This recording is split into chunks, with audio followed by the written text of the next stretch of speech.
movie. So you did get to see Army of the Darkness. I did, and I'll save all of my comments for the review, but I was so confused throughout, so. Well, we're recording now, so, yeah. Oh. So basically, Wonderful. I'll give you a quick introduction, we're talking about Army of Darkness, starring Bruce Campbell, and as you can see, when you watch the video upload versions, I guess you went through YouTube, it'll say, Bruce Campbell versus the Army of Darkness. And so the idea, of course, was to be a third in the trilogy of the Evil Dead series. You had Evil Dead 2, Evil Dead 3. Then, of course, the studios didn't like that. They wanted it as a standalone film. After about 2 years of the film being on hold because there was a lawsuit between Dino Laurentiis versus Universal Studios over who owned the film. Universal won the right to the film and then tried to market it as a mainstream film.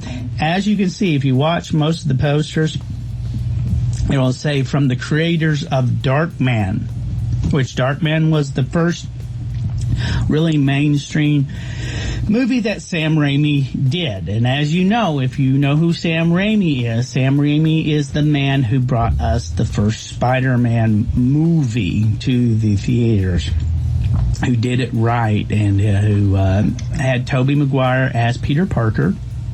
And, of course, they had the Green Goblin. And, of course, he was a big Spider-Man fan, and that's how he got the Spider-Man movies. He was kind of like the way, but he loved film.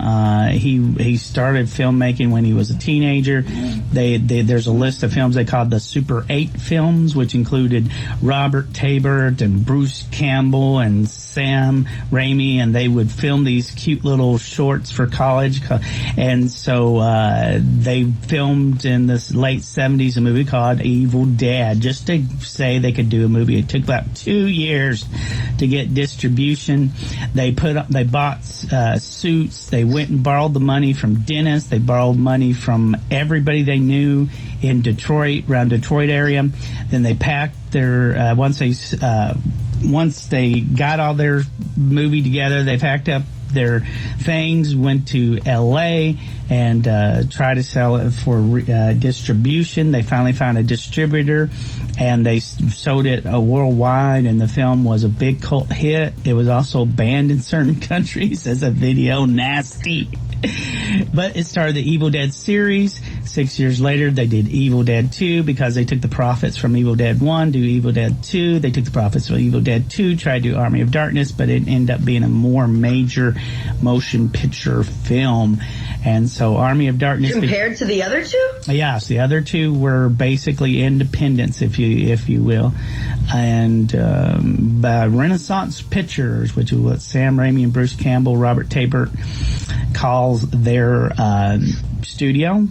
This studio also produced... I think they had a bungalow there in, I want to say on Universal, might be, or MGM, I can't remember which one.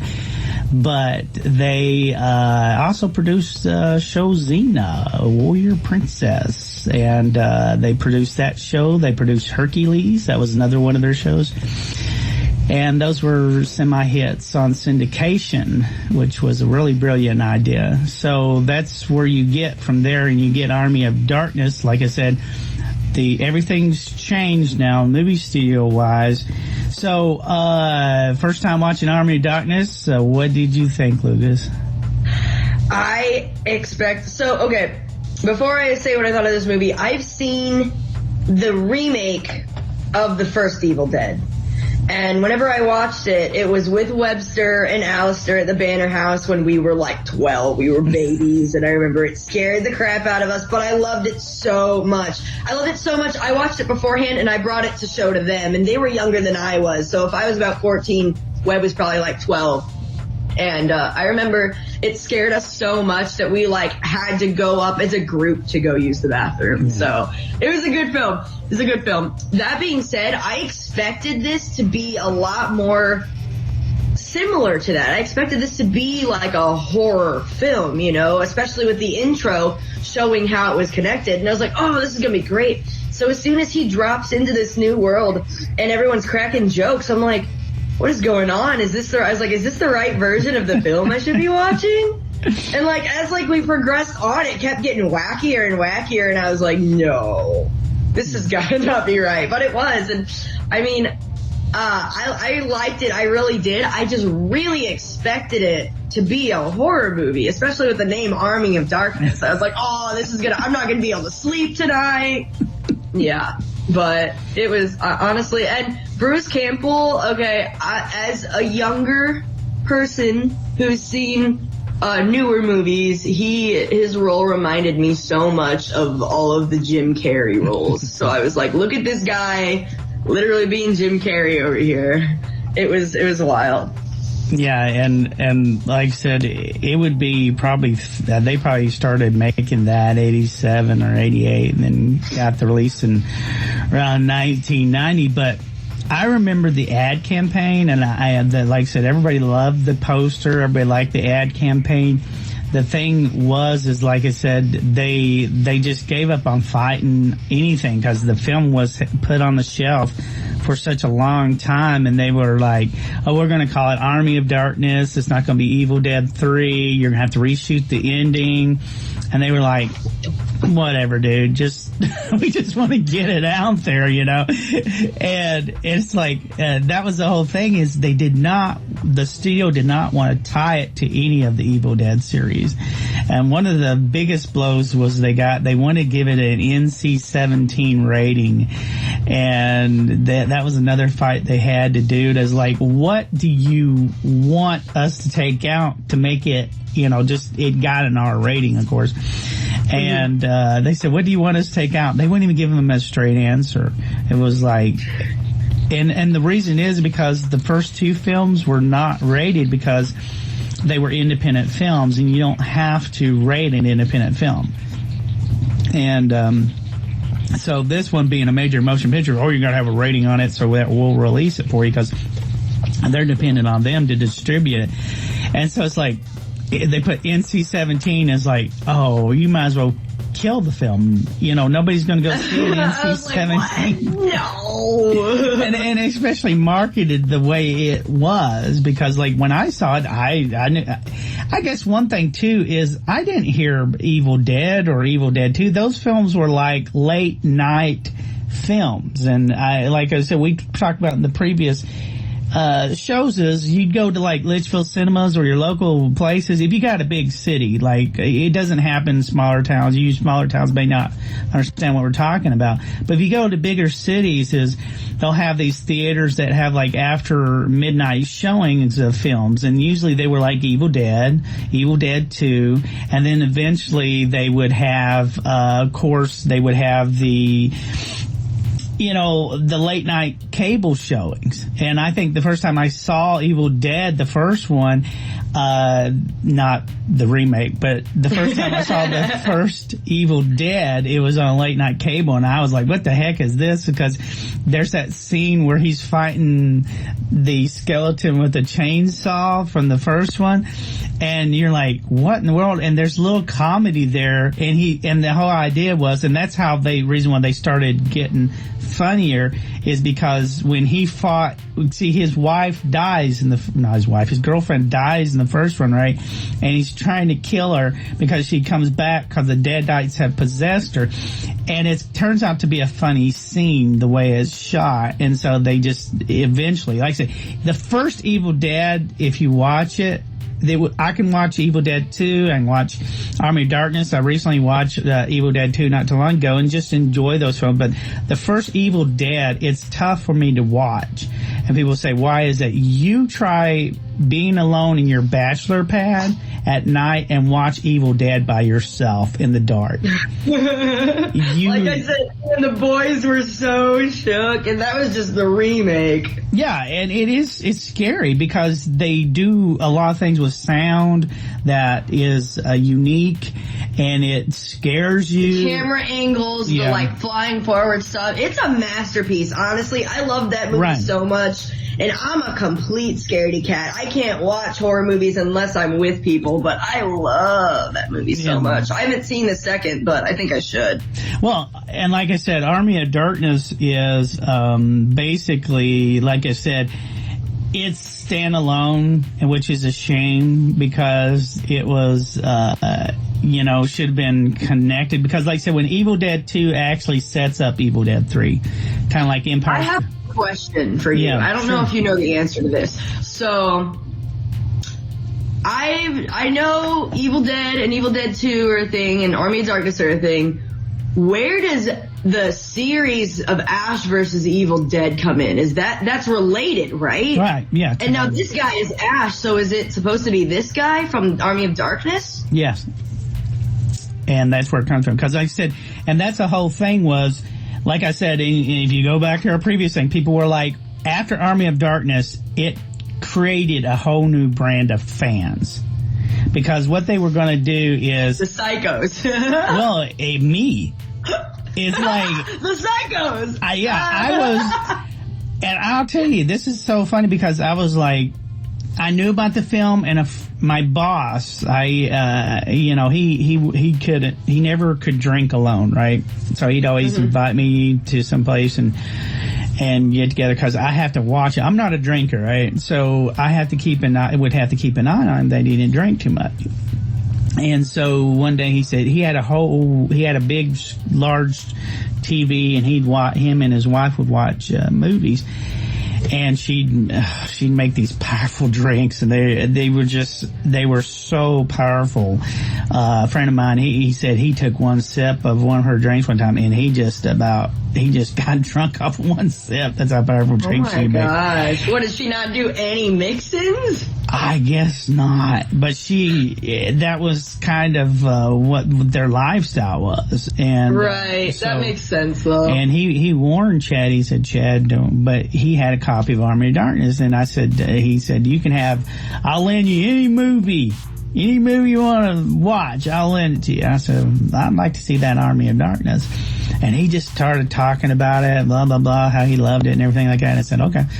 So I took it home and I showed it to my brothers. I showed it to everyone I knew, and we just instantly became a fan. And then I had to buy Evil Dead 2, had to buy Evil Dead 1, I had all 3 copies.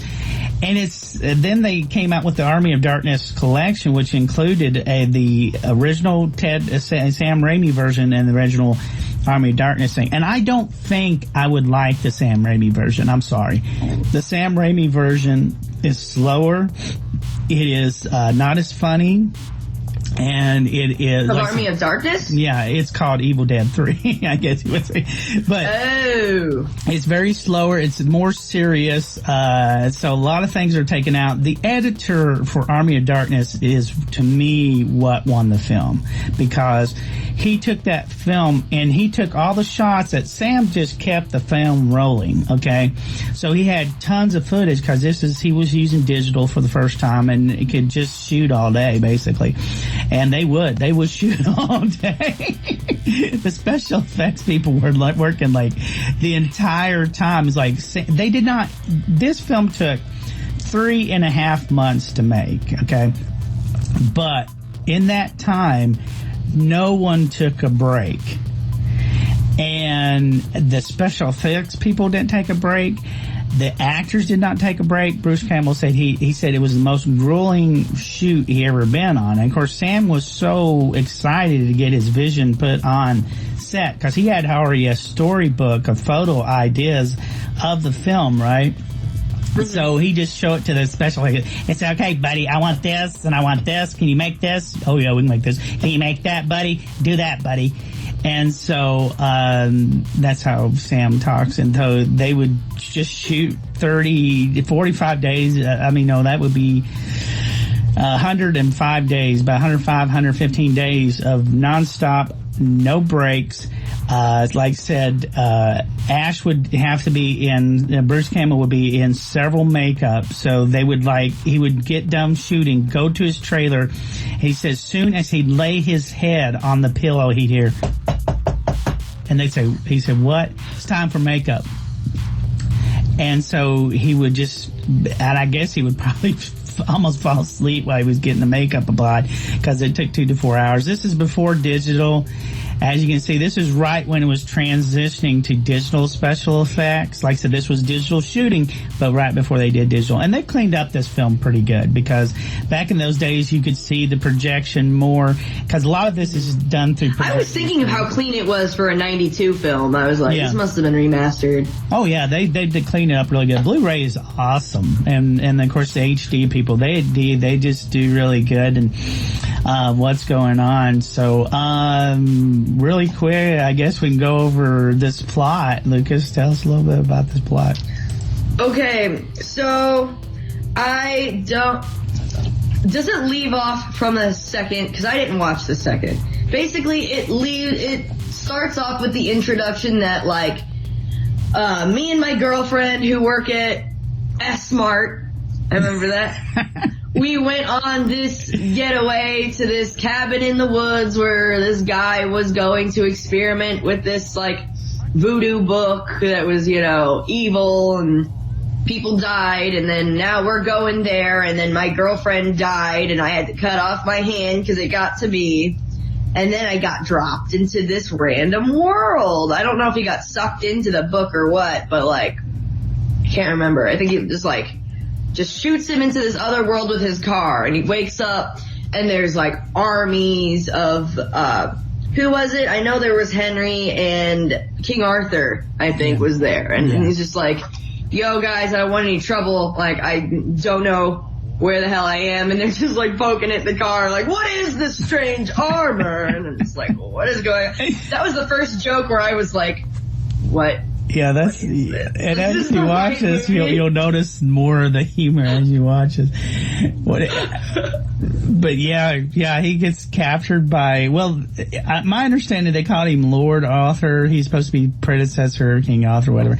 You know, it's basically a take from the book of Connecticut Yankees and King Arthur Court. But yeah, Evil Dead 2, he gets sucked in the world because he's prophesied to be the one to deliver them from the Deadites. And if you watch Evil Dead 2, you just laugh looking at the pages where it shows him in the pages of the book and the Evil Dead 2. So, I have to watch that now. I'm really gonna I know watch that's what happens after you watch Army of Darkness. So he gets sucked into the world at the end of the film, and he lands, and then of course the cliffhanger is he finds out he's in medieval times, like you know, and that's how it ends, you know, on a scary ending like that. So yeah, he's captured with King with the Red. I can't think of his name. Henry the Red. That's it. Henry the Red. Yeah. All these Scottish guys, which is another great joke because he's like this. He's as brunette as to come, and here he is with all these redheads. And then the first thing Arthur says, he's obviously one of Henry the Red's men. He doesn't have 1 inch of red hair, and all these guys are ginger, and he's not only ginger there. He's like, come on, guys. Like, I don't know him. I don't know you. I don't know him. I don't know where I am. Which is the one of the funniest part where it's like they send the first King Henry Red character into the pit, and you see this blood gushing, and the costume designer at the time was married to Bruce Campbell, and she said she was hoping that none of the red got on the outfits because that's all he had was 1 outfit per person. So the wind luckily gushed and pushed the gush towards the building, so nothing got on anybody. And I think they thought it would be funny if the red got on anybody. And it was only 1 take, so the costume design person was like really happy. Having a heart attack. That's why I noticed everyone back up when it happened. I was like, whoa, that was quick. Because everyone was like looking down in the pit, and then the next shot, everyone's gone. So it's like, oh, that makes more sense now. And which is one of the best lines where he goes, he says, I don't even know these assholes. Tell him I'm not with him, Henry. I don't think he'll listen to you. That was so funny. I was like, okay, first off, if you're going to tell someone else that you don't know them, don't call them by name. I feel like that's the first. That's what I thought. I was just like, it was pretty late when I was watching this movie, so I was like, bro, like, that's not how you get out of this situation. But so they're convinced that he's with Henry, and they're going to throw him down the tube of death. So basically what happens is the girl who ends up becoming his love interest is just like, you're bad, and throws a rock, and somehow this tiny rock makes him completely lunge forward and be like, whoa, I'm gonna fall into this death pit because rocks are heavy.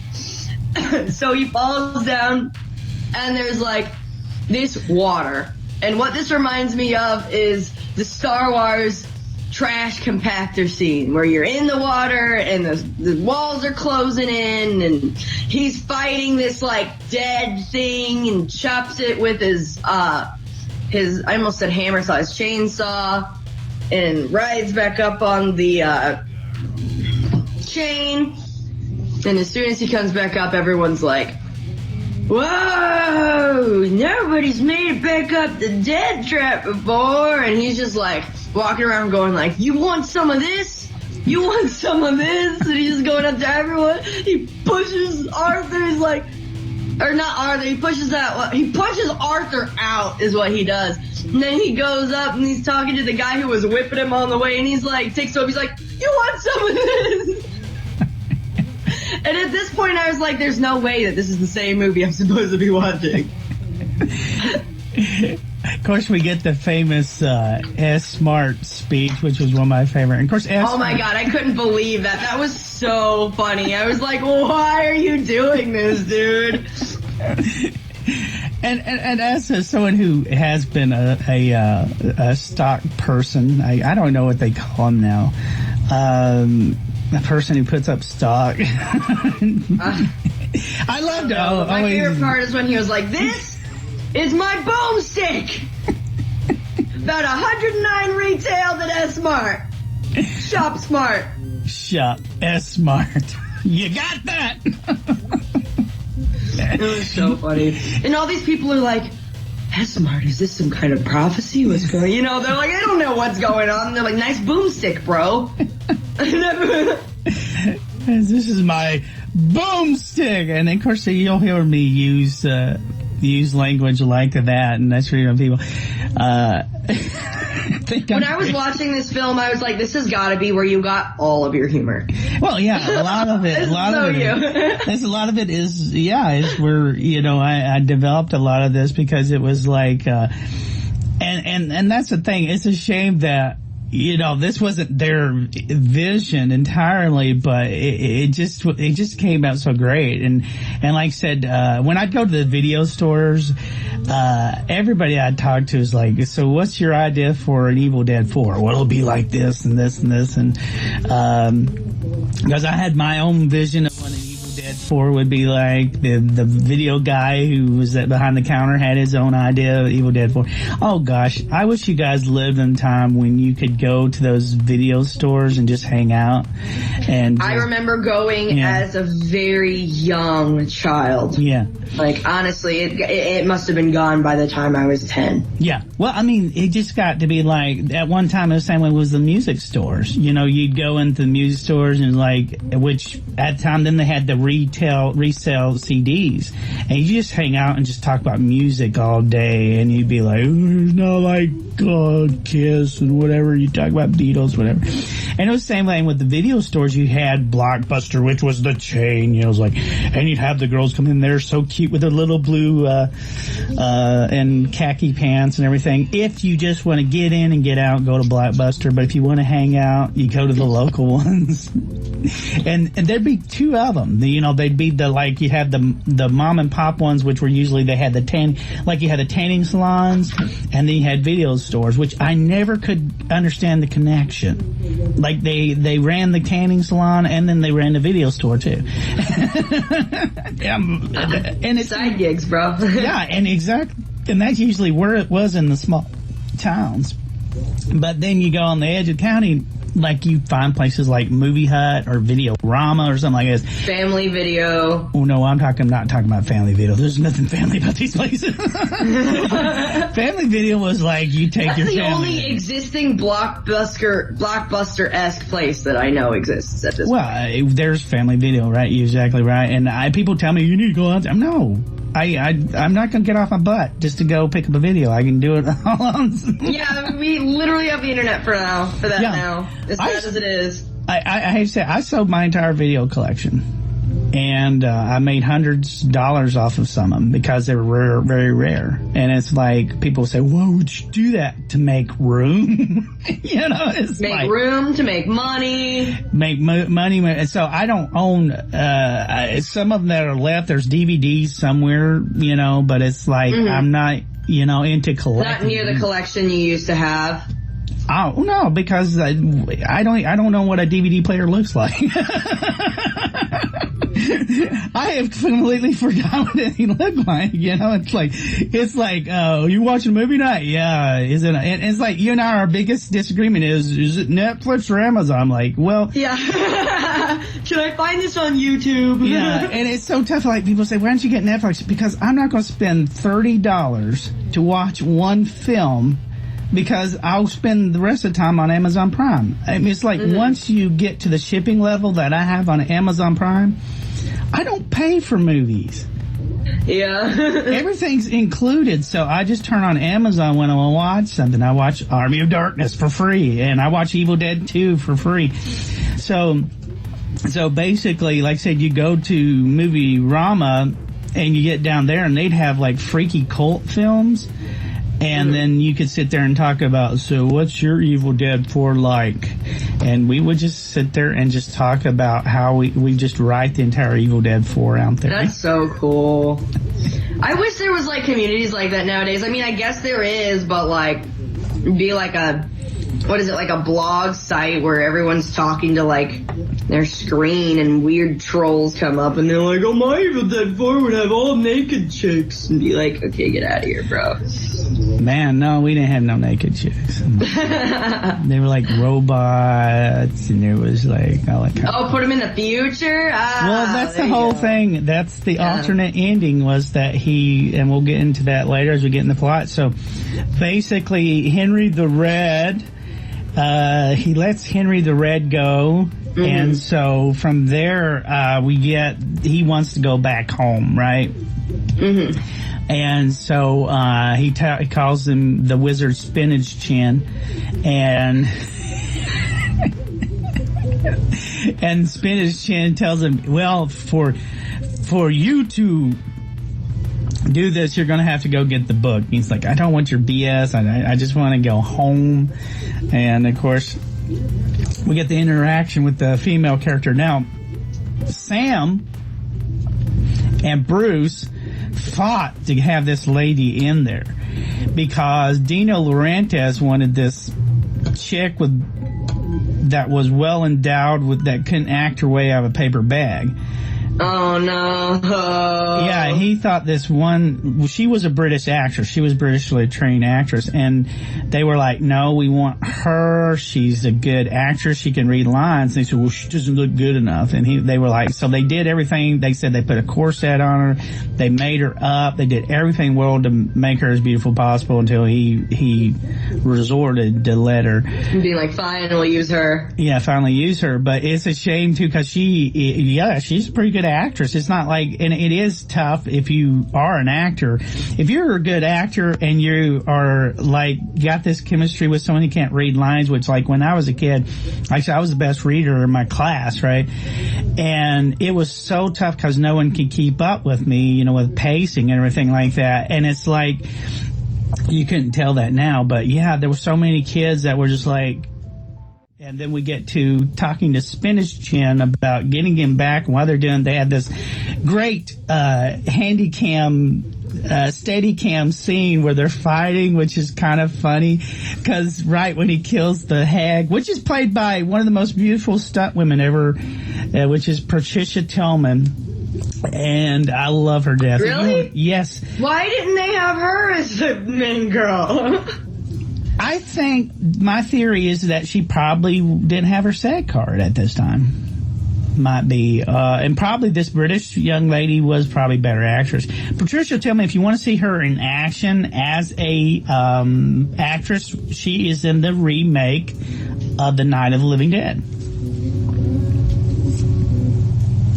So it's a 1990, and I think the films were made around the same time. And and so, like I said, she's a stunt woman. She's beautiful. I didn't have a problem with her acting but that's not a Living Dead. I don't think she could pull off with this young lady. Maybe she can't do a British accent. Maybe that's it. Because I've never seen her do a British accent. Because who knows what that. All right, so basically, where he shoots the girl, of course, yo, come get some. And they try to kill her, and it's like, it's a trick. And he's like, this is going to keep happening to all these people if you don't go quest for this book, bro. Yeah. And then he's like, damn, I'll go quest for this book then. Yeah. Pretty much. She was like, and he's like, as long as you send me home. That's like his thing. He's like, you send me home as soon as I get the book. That's how this goes, you know. Well, now will thou quest for the book? And he's like, yeah, I guess. Yeah, and he ends up getting his robot hand. Yeah, that was a really cool montage whenever he was, like, fixing up his hand, because apparently he lost his hand in Evil Dead 2. Yeah. And then, of course, to cut it off. Now he uses that hand losing in the Ash vs. Evil Dead to try to pick up women at bars. My gosh. So where are we? I guess we can skip to where we're on the way to this cemetery where we're gonna go start questing to find the book. Yeah. I love that you use questing. Will thou quest for the book? This is a medieval time. What else do we do? Will thou quest for the book? All right. So, yeah, he's going to the cemetery, and what happens, and, you know, the thing every time I watch, I guess when I was younger, when I first watched it as a standalone film, if you hadn't watched the Evil Dead series, you didn't know probably that was the evil that was chasing him when he's in the woods. Yeah, I guess they wouldn't know that, but luckily I've seen the remake, so I know the whoosh. You know what I mean? Like when they're on the, which is usually that effect is made. Mm-hmm. It was first made. Sam Raimi would get on his motorbike and he'd attach a camera to it, and then just ride, and then just film it, and then speed it up, and then they'd make that sound effect.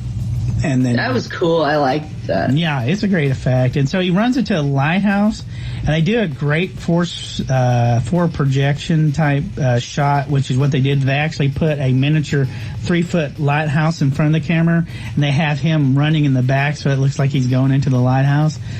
And which is where where the evil gets inside of him again. And which is really kind of crazy in Gulliver Travels. Now, in the Sam Raimi cut, like I said, slows down the pace a little bit and has more of the transitioning of the evil. But and like I said, if you didn't watch the other two, I think some people might be confused. Why are these little people chasing him? And all that stuff. I was confused about the part where it's like he split up into a bunch of mini-me's or whatever. I was like, what is this? I did not understand. Well, I mean, obviously... It completely lost me on that point. And obviously it was to another ingenious way to get the evil, because the evil got inside there, but it went through the mirror, and it got as far as the mirror. And so he's attacking the mirror.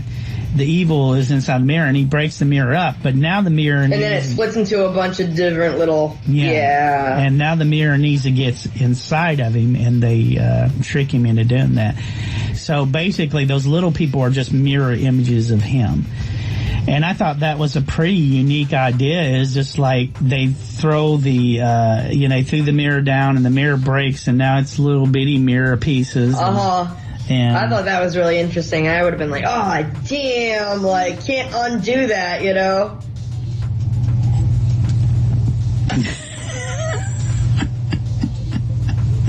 No, that's when you know you messed up. You're like, ah, shit. Yeah, it's just, it was, and like I said, they get inside of him, and then the evil splits up where we get, I'm evil, Ash. You're good, Ash. And of course, this line is in the original, and it's one of my favorite lines.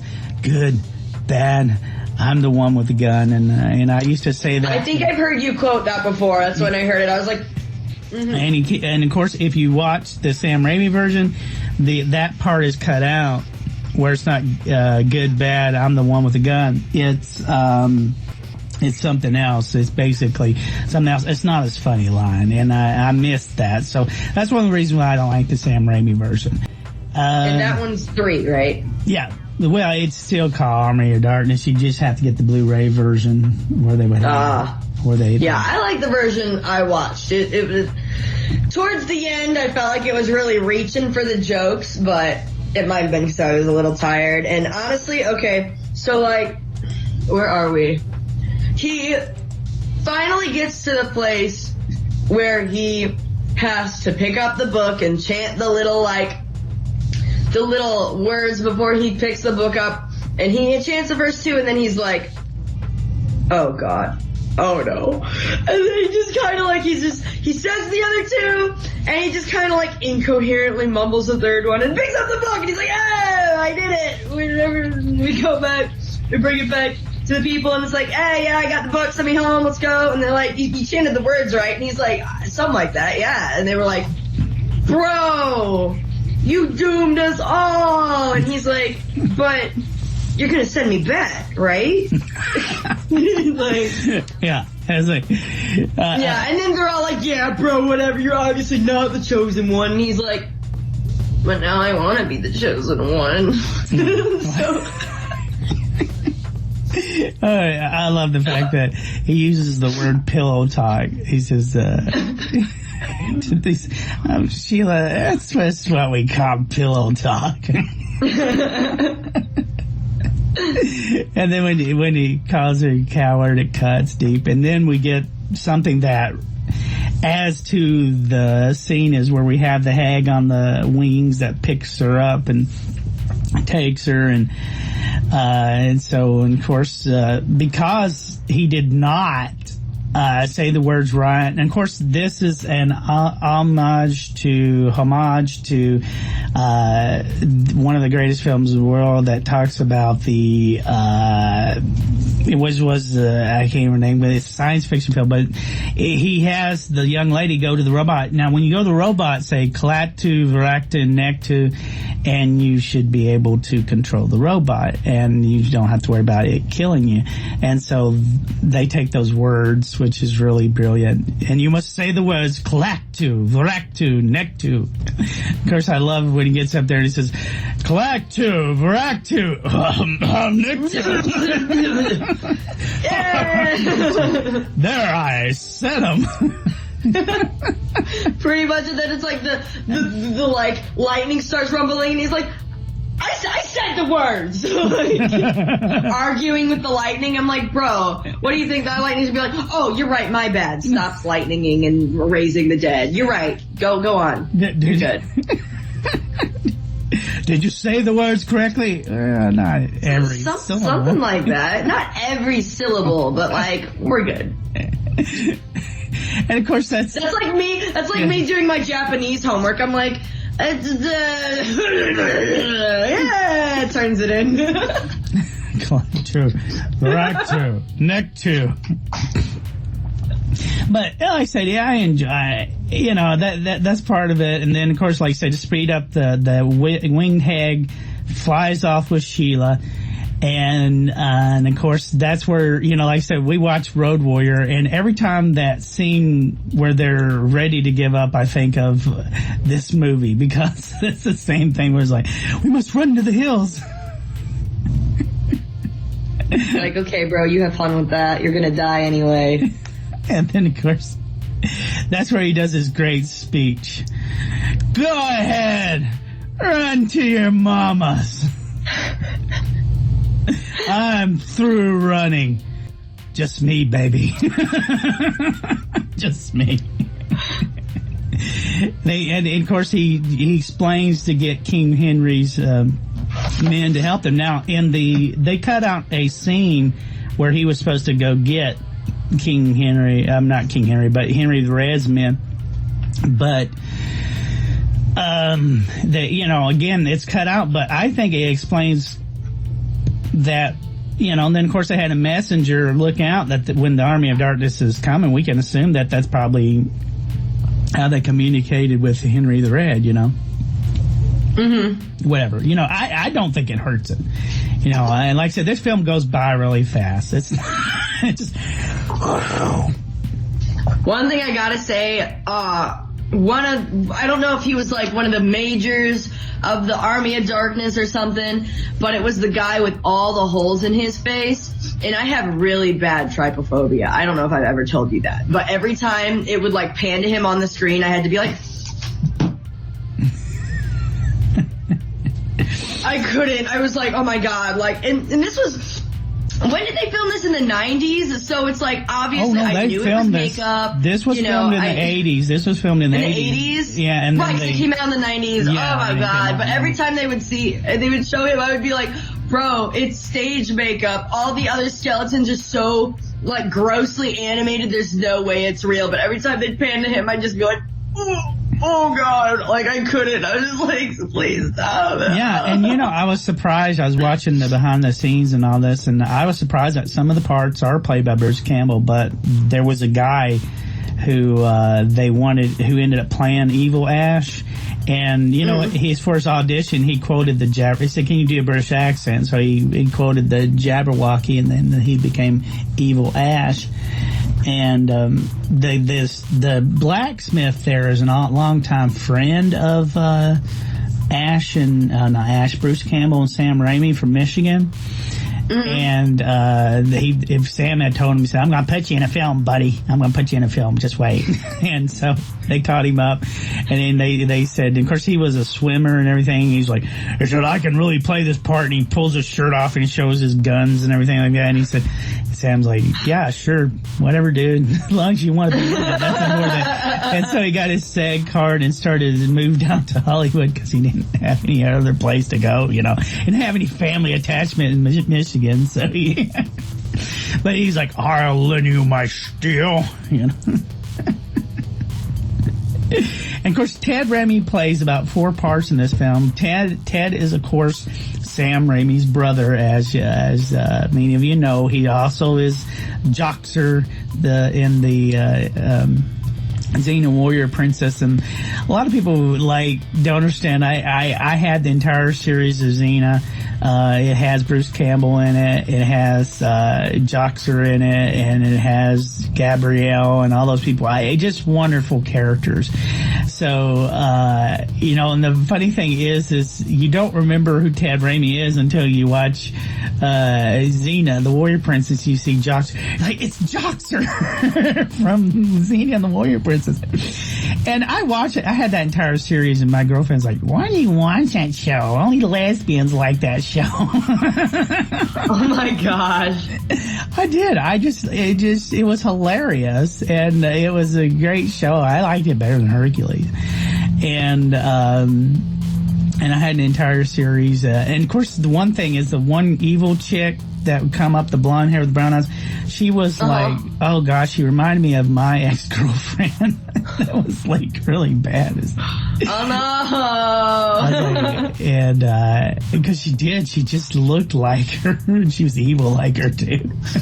Oh man. But anyways, Ted Raimi does it, and Ted Raimi does voices. He does a lot of the voice acting. Like, you'll hear the stupid skeleton say weird thing. That's Ted Raimi's voice. He's like, let's get out of here. There's a sight for sore bones.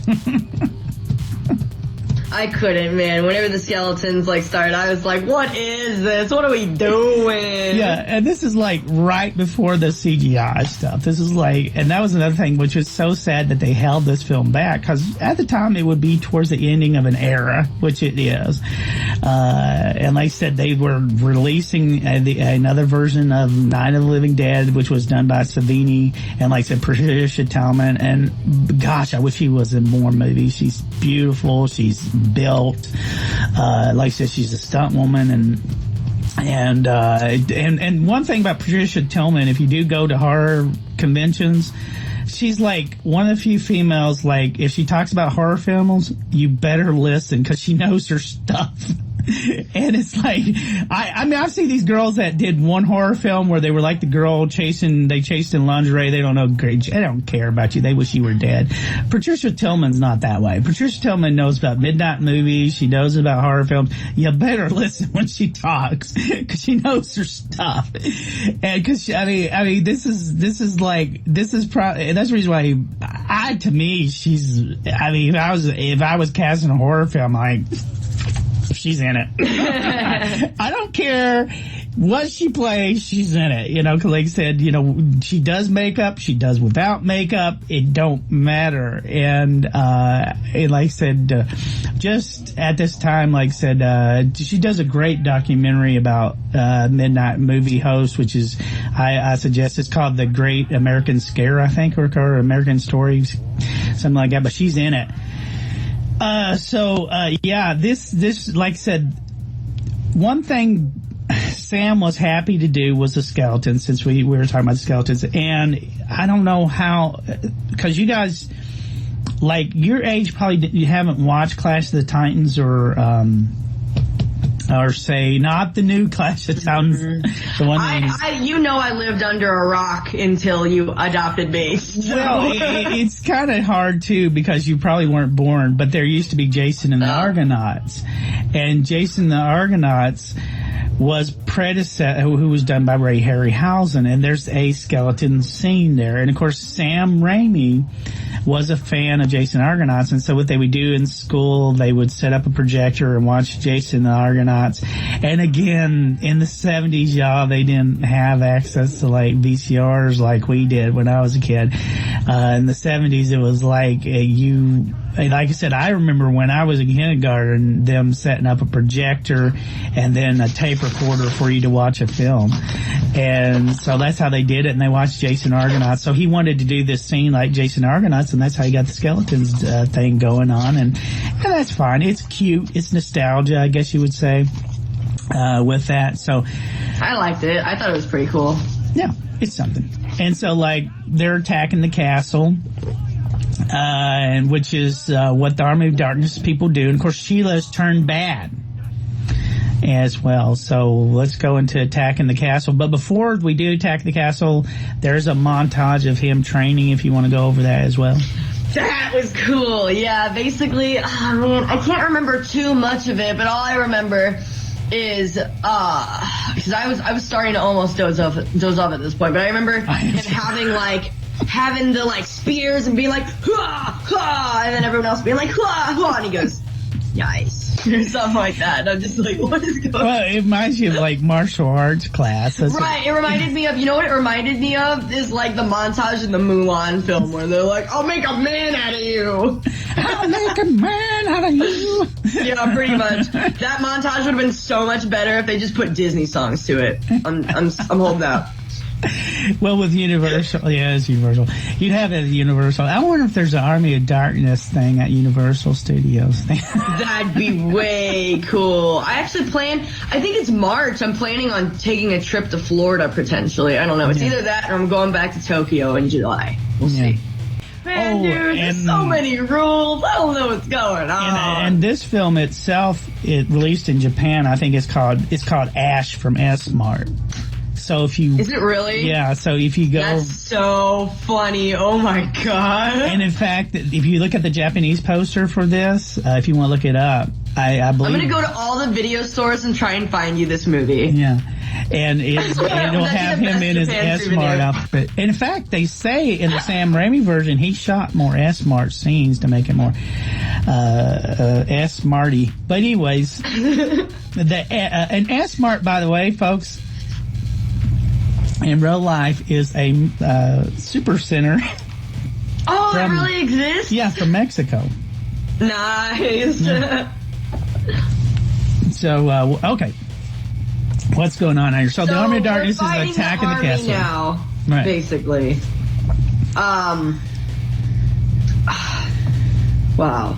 I'm trying to think. The one scene that's popping into my head is like the classic like clash of the armies. You know, they all run into each other and they're fighting and everything. And finally, when you get it all wrapped up, you got on two teams. You got Arthur and all his boys, and then you got Henry the Red and all his boys. And then they look at each other, and Arthur and Henry just walk forward, and then they like hug or something, and everyone's like, yeah! Well, I mean, they become friends. Yeah. Of course, we have the big fight scene, which is kind of funny too. Where he's like, I even quote that fight scene where he throws the sword at him. He's like, and he calls backstabber. Oh yeah, I forget. And then he cuts the catapult, which is set up where he's sitting on a bag of explosives, and he says, "Buckle up, bonehead." That's the thing about the fight scene is it was more all puns than actual like fight. I think it's like everything was just like, all right, now we're gonna kill someone, and then you got to throw in a really bad pun. That's like the requirement if you're gonna kill somebody. You gotta like come out of like something real cringe, and then we're good. We're golden. Yeah, it was interesting. It's like once you get there, and of course, like I said, it's funny as well. And all these lines, you'll hear the Ash going in the background. Said, "Welcome to the future," and he's got the propellers on the Sam Raimi car. And again, you need about three things to have a Sam Raimi film. You've got to have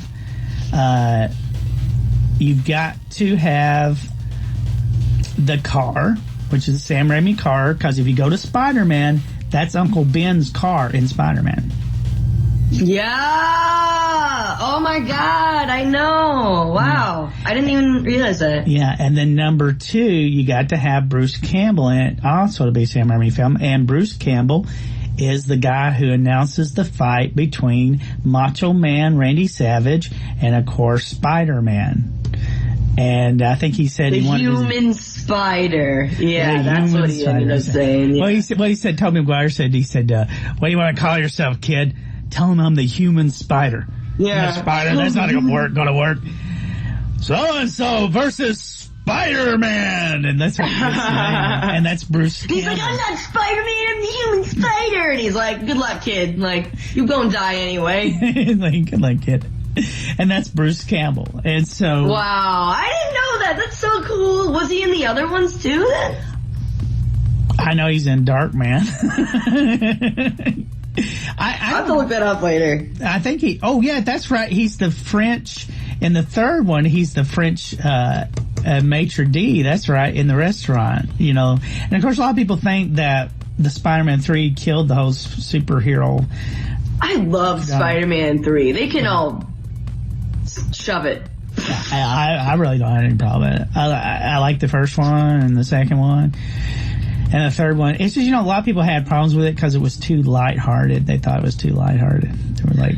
Yeah, they could have definitely made it darker, but honestly, when did Spider-Man 3 come out? I was still pretty young, too, so... Oh my gosh, I don't remember. I would say if they came in threes... 2007. 2007, whoa. So I was about 10. So they defeat the army of the dead... And like I said, they get the Red and them, and of course they make him drink the potion, and then what happens? Doesn't he end up going home? Yeah, and what happens when he gets home? He gets home, and he's like, okay, I'm back to living my life and working at S-Mart, and I got this new girlfriend, And then, apparently, I guess he didn't say the words right again because, like, evil starts happening there, too. Then he kills one of the evil people and he gets the girl. Yeah. And yay! To me, and like I said, this was a reshoot because I got a call that said, your version of Evil the Dead is depressing. And of course, the original version was he would drink the potion and wake up in the future, and the future would be messed up because, again, he didn't say the words correctly.